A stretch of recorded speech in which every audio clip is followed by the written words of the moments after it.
Hi, my name is Marcy Engelman and I'm the museum educator for the Mutter Museum. Today I am here to talk to you about a specific form of body modification known as foot binding.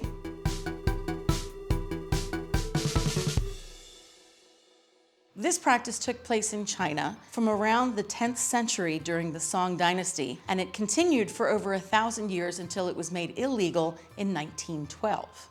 Young girls would have their feet bound to make them smaller in order to portray a sense of beauty and membership to a higher class of people.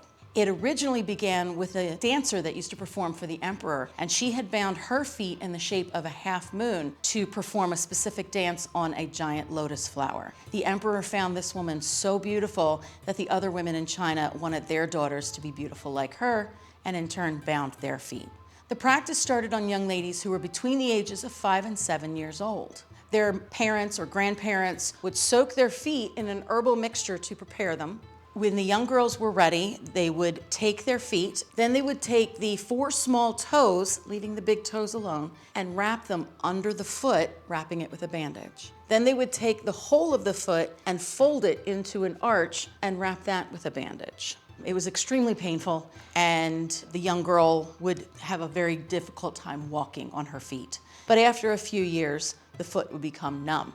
Every few days, every week, the foot would be unwrapped, washed, and wrapped again even tighter. And the hope is that with the magic of time and pressure, the foot would become as close to 3 inches as possible. What I have with me is a model of the actual bound foot that we have in the Mutter Museum. And you can see how small it is, that it fits right in the palm of my hand.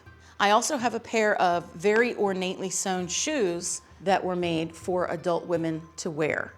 Okay, here's another pair right here. It's again small enough to fit in the palm of my hand. The practice was outlawed in 1912, but it did continue in some of the rural areas as late as the 1940s.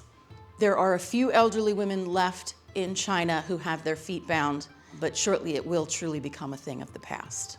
You can come to the Mutter Museum and see the actual bound foot on display in the Grimm's Anatomy exhibit.